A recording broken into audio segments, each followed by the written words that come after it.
Hello, everyone, and welcome. Welcome back to Oba's Trending Gist, the channel where we break down the biggest conversation happening in Nigeria. Today, we are diving into a controversial statement from one of Nigeria's most prominent political commentators, JJ Omojuwa. So, in a recent interview with the brilliant Seun Okinbaloye on his Mike on podcast, Omojuwa doubles down on his claim that Peter Obi will never become the president of Nigeria. Now, is this a prophecy, a calculated political analysis, or simply a provocation? Omojua argues it's a code, hard political fact based on the system. We are going to break down his reasoning in two parts, and then I'll give you my own critical take on whether he's right or just playing to the gallery. Let's get into it first. Here is the initial part of the exchange where Seun Okinbaloye challenges Omojuwa's absolute verdict.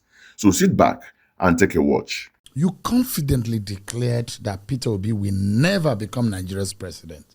Isn't that an overtly absolute verdict in a democracy known for its surprises, especially when the same system once brought an opposition candidate like Buhari to power after 3 failed attempts? You know why I like the question? The question intentionally pretends that I didn't give the reason why it wouldn't be president. So because you didn't give it, I'm going to give it. I said that it wouldn't become president on account of certain things. And the funny thing is, even people that were allies with him have been on your podcast, and they've also more or less said the same thing in different ways. There's a philosopher that says something, that if you continue to do the same thing and expect a different result, and Peter Obi, he knows that too. You know why? He has compromised his position. So Peter Obi was of the system, a beneficiary of the system, of the old order. He was governor of Anambra State under Abga. By the time he left, he stopped being governor. He desperately wanted to become a minister. He tried to become aviation minister. It didn't work out. Eventually, Jonathan just made him chairman of SEC anyway. Jonathan was on his way out. I think this was April 2015, and he still took it. Right? It took Buhari to fire him as chairman of SEC. Eventually, he runs as Atiku's vice presidential candidate. So full-blooded PDP member, becoming a presidential candidate under, running under a PDP ticket. From there, he then becomes born again under this new political system, Labour Party, becomes completely born again, different, fresh Nigerian, had never been part of the old order. He enjoyed some miraculous change and perception. And unfortunately for him, that did not carry him to the presidency. And then he comes back and says, what changed? What do I need to change? What has he been doing? He's been going to be with, in bed with the same people that he said were the structure of criminality. He's shaking hands with them, he's sitting with them, he's signing his names with them. He's now, I use the word compromised, but it's not compromised. He's gone back to where he actually has always been, right? But you know why it won't be enough? It won't be enough because that political system expects you to pay your price. And you're not going to pay that price via pajawiri. Pajawiri is urgency. You pay that price over time. In the political design they've just had, called ADC, Atiku has paid more of that price to ultimately get the ticket for that party. Peter Obi hasn't. Peter Obi has gone in there as part of this is desperation to be president. And he won't do enough. He won't get the ticket. Why do you think he won't? I just told you. He has definitely said he won't be a running mate. That is his main aim. He's free is to run to be a candidate. And I'm happy for him that he has said that. I'm happy for him. What I'm saying is, Okay, so you just heard the first part. Seun Okinbaloye said the stage perfectly. So he asked Omojuwa to defend his absolute statement, especially in a democracy famous for its surprises, like Buhari's 2015 victory. And Omojuwa's strategy here is to immediately reframe the debate. He's essentially saying it is not a prophecy. It is a political calculation based on facts that you are ignoring. His core argument is to paint Peter Obi not as a political outsider, but as a quintessential insider, a former governor under Abga, a former PDP vice presidential candidate, someone who was a core part of the very system he now criticizes. This is a powerful tactic because it attempts to dismantle the foundational belief of the obedience movement, which sees Peter Obi as a messianic different kind of politician. Omojuwa is laying a groundwork to say, you can't be a beneficiary of the old system yesterday and claim to be its nemesis today. Is he right? Is Peter Obi just another old guard politician in new clothing? Hold that thought. Now, let's hear the second part of his argument where he explains what he thinks Obi needs to do and why he believes it's an impossible task. So, take a watch. The design of the ADC is not the design of the Labour Party that it was in. The ADC is a conventional mainstream. The ADC is evolving into a conventional mainstream Nigerian political party where the conventional old-time players that have defined our politics for as long as 5 decades are playing. And how there's a certain way they work.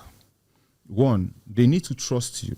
And that trust is often on the back of several handshakes over many years. Peter Obi has not shaken those hands.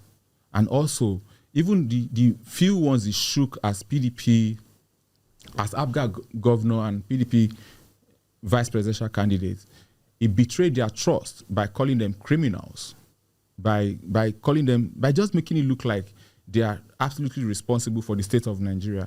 Now he's gone back to swallow on his own dung, and they are happy to see him have that swallow. They're happy to carry him along as he swallows that thing, but a time will come when they will tell him it is what it is. So that's your reason why you think Peter Obi may not be Nigeria's president? He won't be president. He can only be president if he takes his time to play this politics for longer. But unfortunately, then 20 years plus. How old is he now? Maybe 66. Oh, you're not God, Omojuwa. Oh, you see, you know the problem with what you've just said. You've ignored all the rational arguments I've been making, and you're throwing in a straw man argument. The basis of my of my question is that there have been surprises. My brother, did you ever envisage that Peter Obi was going to get the kind of support and votes that he got? Did you ever envisage it? What's tomorrow? Tomorrow is probably Tuesday. It's not probably. Tomorrow is Tuesday. Why did you say probably? Why do journalists behave like this? Tomorrow is Tuesday. You're not God, but you know tomorrow is Tuesday. You know why we know tomorrow is Tuesday? Because today is Monday. When this happens, this happens. When that happens, that happens. It doesn't make you God. It just makes you. But there are surprises, God. Like I said. In life, there are surprises. But you see, when you're having conversations about trends, about politics, you don't speak based on the outlier. You don't speak based on the surprises. You speak based on the convention and the norm. So what I'm saying now is that Peter Obi is far away from becoming Nigeria's president anytime soon. Because I take exception to you saying I'm not God. I need to land it. I need to land it. Are you God though? Because I need people to know that I'm not playing God. So I need to land it because I don't like somebody telling me I'm not God. I never tried to be God.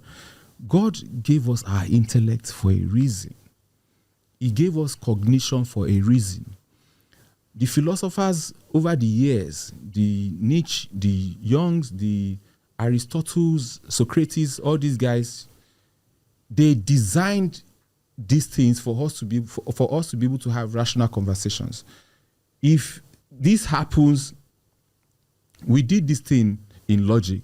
If this happens, that happens. If that happens, that happens. This and this can happen together, but this and this will not happen together. And then you can then make a final decision. So on the back of all of that is why I'm saying, based on that, this person will not become president.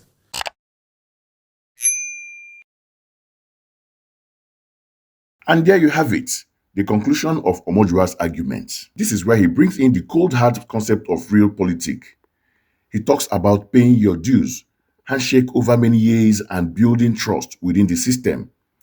What he's describing is the deep-rooted, almost transactional nature of Nigerian power politics. He argues that you can't just show up with popular support and expect the gatekeepers, the very establishment will be called a structure of criminality, to simply hand you the keys to the kingdom.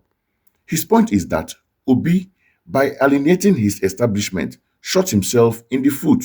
And now, as Omojuwa claims, even if Obi goes back to them, swallowing his old dung as he graphically puts it, they will never trust him enough to give him the ultimate prize. It is a cynical but perhaps realistic view of Nigerian power dynamics. But does it hold water? Is Omojuwa's analysis flawless, or is he missing a crucial point of the puzzle? Now is the time for my critical take. First, let's be clear.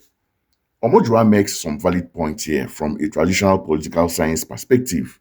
For decades, Nigerian politics has been transactional. It has been about the alliances you build in the dead of night, the loyalties you command, and yes, paying your dues to the party structure. He is not wrong in his description of how power has been brokered in Nigeria since 1999. However, where I believe Omojuwa's analysis critically falls short is that it is fundamentally backward looking. His entire framework is based on the political playbook of the Fourth Republic from 1999 to 2019. His analysis fails to properly account for the Buhari surprise that Seun mentioned. And more importantly, he dramatically underestimated the disruptive force of the Obi phenomenon of 2023. So let us break it down. Number one, the evolution of the electorate. The 2023 election proved that a new political consciousness, driven by a frustrated youth, the power of social media, and widespread economic dissatisfaction, has become a formidable third force. This isn't just popular support that can be dismissed. It's an organized, passionate, and financially independent movement that can fundamentally challenge the old structures. Omojuwa seems to view this as a temporary wave, but many now see it as a permanent and growing feature of our political landscape. Secondly, the power of narrative. Omojuwa is factually correct that Peter Obi was an insider, but politics is not just about facts, it's about the narrative that resonates. Peter Obi, whether by design or by circumstance, successfully rebranded himself as an outsider, a frugal, data-driven technocrat standing against a wasteful, corrupt establishment. For millions of voters, especially the youth, that narrative was far more powerful and compelling than his political history. Omojuwa is busy analyzing the history while millions of voters embrace the new story. And finally, the sheer unpredictability of politics. To say never is to claim foresight that no human possesses. Omojuwa pushes back on the God comparison, but his absolute language betrays that certainly. Who predicts that Buhari, after three consecutive failures, would lead a coalition to defeat a sitting president in 2015? The dynamics changed. Who predicted the Labour Party, with virtually no structure, would win Lagos State, the fortress of the ruling party, in the presidential election? The dynamics changed. Omojuwa's model, which is heavy on structure and establishment handshakes, doesn't seem to have a variable for this kind of systemic people-driven shift. So, to conclude my take, while JJ Omojuwa provides an excellent lecture on the mechanics of old-school Nigerian politics, he is at risk of being a general fighting the last war. He is analyzing the chessboard based on old rules, but the Nigerian electorate, the players themselves, are starting to change the rule of the game right under his feet. The ultimate question isn't just whether Peter Obi can play by the old rules to win, but whether a new set of rules is being written by the Nigerian people. Rules that might make Omojuwa's analysis obsolete sooner than he thinks. So we've heard from Seun, we've dissected Omojuwa's compelling argument, and you've heard my take. But the most important opinion is yours. What do you think? Is JJ Omojuwa a political realist speaking hard truths, or is he completely underestimating the power of a new political awakening in Nigeria? Drop your thoughts in the comment below. I read every single one of them. And when I say I read, I do read. And if you enjoy this breakdown, you know what to do. Hit that like button, subscribe to Oba's Trending Gist, and make sure you ring the notification bell so you never miss an analysis. Thank you so much for watching, and I'll see you in the next one.